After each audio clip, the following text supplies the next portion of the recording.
ইষ্টনিষ্ঠা রূপ যে অপূর্ব মত আমাদের দেশে প্রচলিত, তাহাতে এই অসংখ্য অবতারের মধ্যে যাহাকে ইচ্ছা আদর্শ করিতে সকলকে সম্পূর্ণ স্বাধীনতা দেওয়া হয়।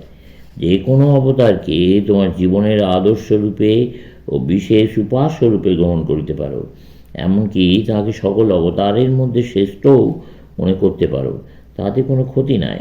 কিন্তু সনাতন তত্ত্বসমূহই যেন তোমার ধর্মসাধনের মূল ভিত্তি হয়, এই বিষয়টি বিশেষভাবে লক্ষ্য করিলে আশ্চর্য হইবে যে কোনো অবতারই হইন না কেন, বৈদিক সনাতন তত্ত্বসমূহের জীবন্ত উদাহরণস্বরূপ বলিয়াই তিনি আমাদের মান্য। শ্রীকৃষ্ণের মাহাত্ম এই যে তিনি সনাতন ধর্মের শ্রেষ্ঠ প্রচারক ও বেদান্তের সর্বোৎকৃষ্ট ব্যাখ্যাতা। পৃথিবীর সকলেরই বেদান্তের চর্চা করা কেন উচিত, তার প্রথম কারণ এই যে বেদান্তই একমাত্র সার্বভৌম ধর্ম। দ্বিতীয় কারণ, জগতে যত শাস্ত্র আছে তার মধ্যে কেবল বেদান্তের উপদেশের সহিত বহিঃপ্রকৃতির বৈজ্ঞানিক অনুসন্ধানে লব্ধ জ্ঞানের পূর্ণ সামঞ্জস্য আছে। অতি প্রাচীনকালে আকৃতি, বংশ, ভাবের দিক হইতে সমতুল্য দুইটি বিভিন্ন জাতি বিভিন্ন পথে জগতের তত্ত্ব অনুসন্ধানে প্রবৃত্ত হইয়াছিল। আমি প্রাচীন হিন্দু ও প্রাচীন গ্রীক জাতির কথা বলিতেছি। শেষোক্ত জাতি বাহ্য জগতের বিশ্লেষণ করিয়া সেই চরম লক্ষ্যের অনুসন্ধানে প্রবৃত্ত হইয়াছিল, এবং প্রথমোক্ত জাতি অগ্রসর হইয়াছিল অন্তর্জগৎ বিশ্লেষণ করিয়া। ইতিহাসে তাদের বৈচিত্র্যপূর্ণ উত্থান পতনের অবস্থা আলোচনা করলে দেখা যায়, এই দুই ভিন্ন প্রকার চিন্তা প্রণালী সেই সুদূর চরম লক্ষ্যের একই প্রকার প্রতিধ্বনি তুলিয়াছে। ইয়াতে স্পষ্টই প্রতীয়মান হয় যে কেবল বেদান্তি যারা নিজেদের হিন্দু বলিয়া পরিচয় দিয়া থাকে, তাদের ধর্মের সহিত সামঞ্জস্য করিয়া আধুনিক জড়বিজ্ঞানের সিদ্ধান্তসমূহ গ্রহণ করিতে পারে। ইয়াতে বেশ স্পষ্টই প্রতীয়মান হয় যে বর্তমান জড়বাদ নিজের সিদ্ধান্তগুলি পরিত্যাগ না করিয়া বেদান্তের সিদ্ধান্তসমূহ গ্রহণ করিলেই আধ্যাত্মিকতার দিকে অগ্রসর হইতে পারে। আমাদের নিকট এবং যাহারা এই বিষয়ে বিশেষ আলোচনা করিয়াছেন তাহাদের নিকট ইহা স্পষ্টই বোধ হইতেছে যে আধুনিক বিজ্ঞান যে সকল সিদ্ধান্তে উপনীত হইতেছে, বেদান্ত অনেক শতাব্দী পূর্বেই সেই সকল সিদ্ধান্তে উপনীত হইয়াছিল। কেবল আধুনিক বিজ্ঞানে যেগুলি জড়ের ভাষায় জড় বলিয়া উল্লিখিত হইতেছে মাত্র। আধুনিক পাশ্চাত্য জাতিগণের পক্ষে বেদান্ত আলোচনার দ্বিতীয় হেতু ইহার অদ্ভুত যুক্তিসিদ্ধতা।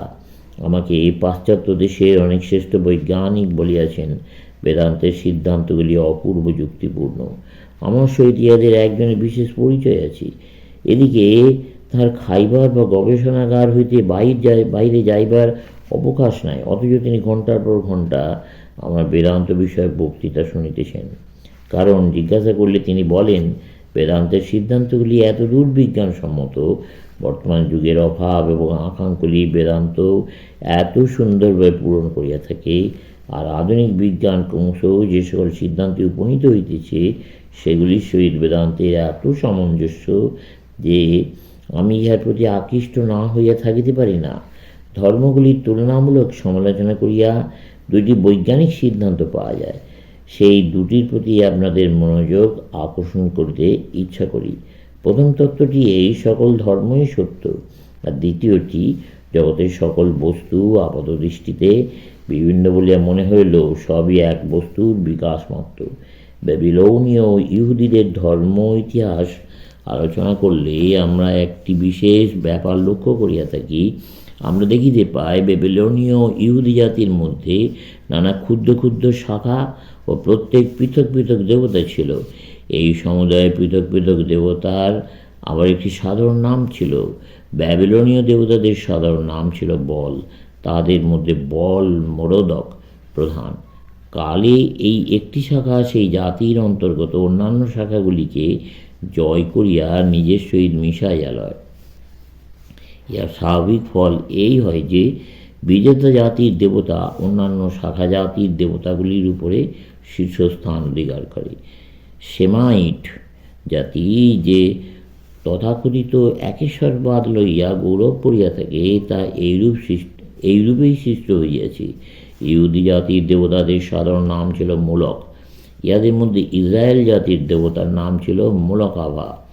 এই ইসরায়েল জাতি ক্রমশ উহার সমশ্রেণীস্থ অন্যান্য কতকগুলি জাতিকে জয় করিয়া নিজেদের মোলককে অন্যান্য মোলকগণের অপেক্ষা বড় ও প্রধান বলিয়া ঘোষণা করিল।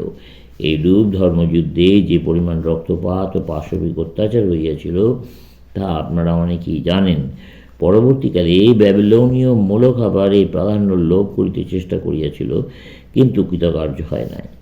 আমার বোধ হয় ধর্ম বিষয়ে পৃথক পৃথক জাতির প্রাধান্য লাভের চেষ্টা ভারতের সীমান্ত প্রদেশেও ঘটিয়াছিল। এখানেও সম্ভবত আর্য জাতির বিভিন্ন শাখা পরস্পরের পৃথক পৃথক দেবতার প্রাধান্য প্রতিষ্ঠা করিতে চেষ্টা করিয়াছিল, কিন্তু বিধানে ভারতীয় ইতিহাস ইহুদিদের ইতিহাসের মতো হইল না।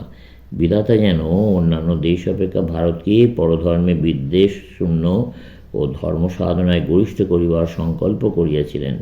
সেই কারণেই এখানে ওই সকল বিভিন্ন জাতি ও তাদের বিভিন্ন দেবতাদের মধ্যে দ্বন্দ্ব দীর্ঘকাল স্থায়ী হইল না। সেই প্রাগৈতিহাসিক সুদূর অতীত যুগে কিংবদন্তীও যে যুগের ঘন অন্ধকার ভেদ করিতে অসমর্থ, সেই অতি প্রাচীনকালে ভারতে একজন শ্রেষ্ঠ মহাপুরুষের অভ্যুদয় হয়। জগতে এইরূপ মহাপুরুষের সংখ্যা অতি অল্প। এই মহাপুরুষ সেই প্রাচীনকালে এই সত্য উপলব্ধি করিয়া প্রচার করেন। একং সদ্বিপ্রাহ বহুধা বদন্তি। পরম সত্যবস্তু এক, ঋষিগণ তাকে নানাভাবে বর্ণনা করেন। এইরূপ চিরস্মরণীয় বাণী আর কখনো উচ্চারিত হয় নাই। এইরূপ মহান সত্য আর কখনো আবিষ্কৃত হয় নাই। আর এই সত্যই আমাদের হিন্দুর জাতির জীবনের মেরুদণ্ড স্বরূপ হইয়া দাঁড়িয়েছি শত শত শতাব্দী ধরিয়া। এই তত্ত্ব একং সদ্বিপ্রাহ বহুধা বদন্তি ক্রমশ পরিস্ফুট হইয়া আমাদের সমগ্র জাতীয় জীবনকে ওতপ্রোতভাবে পরিব্যাপ্ত ও প্রভাবিত করিয়াছে। আমাদের রক্তের সহিত মিশিয়া গিয়াছে, আমাদের জীবনের সহিত যেন সর্বাংশে একীভূত হইয়া গিয়াছে। আমরা ওই মহত্তম সত্যটিকে সর্বতভাবে ভালোবাসি। তাই আমাদের দেশ পরধর্মে দেশারিহিত্যের দৃষ্টান্ত স্বরূপ মহিমময় ভূমি হইয়া দাঁড়াইয়াছে। কেবল এইখানেই লোকে তাদের ধর্মের ঘোরতর বিদ্বেষ সম্পন্ন অপর ধর্ম অবলম্বীর জন্য মন্দির গির্জাদি নির্মাণ করিয়া দেয়। পৃথিবীর লোককে আমাদের নিকট এই পরধর্মের সহিষ্ণুতা রূপ মহতী শিক্ষা গ্রহণ করিতে হইবে। আমাদের দেশের বাহিরে এখনও কি ভয়ানক পরধর্ম বিদ্বেষ রইয়াছে তা আপনারা কিছুই জানেন না। পরধর্ম বিদ্বেষ অনেক স্থানে এরূপ প্রবল যে অনেক সময় মনে হইয়াছে আমাকে হয়তো বিদেশে হাড় কখনো রাখিয়া যাইতে হইবে।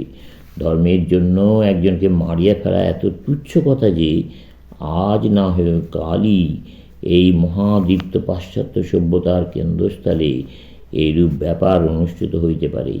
পাশ্চাত্য দেশে কেউ প্রতিষ্ঠিত ধর্মের বিরুদ্ধে কিছু বলিতে সাহস করিলে তাকে সমাজচ্যুতি ও তাহার আনুষঙ্গিক যত প্রকার গুরুতর নির্যাতন সবই সহ্য করিতে হয়। আপনারাও যদি আমার মতো পাশ্চাত্য দেশে গিয়া কিছুদিন বাস করেন তবে জানিতে পারিবেন যে এখানে পাশ্চাত্য লোকেরা খুব সহজে স্বচ্ছন্দে আমাদের জাতিভেদের বিরুদ্ধে নানা কথা বলিয়া থাকে, কিন্তু সেখানকার বড় বড় অধ্যাপকেরা পর্যন্ত যাদের কথা আপনারা এখানে খুব শুনিতে পান, তাহারাও অত্যন্ত ভীরু এবং ধর্ম সম্বন্ধে তাহারা যা সত্য বলিয়া বিশ্বাস করেন সাধারণের সমালোচনার ভয়ে তার শতাংশের একাংশ মুখ ফুটিয়া বলিতে সাহস করে।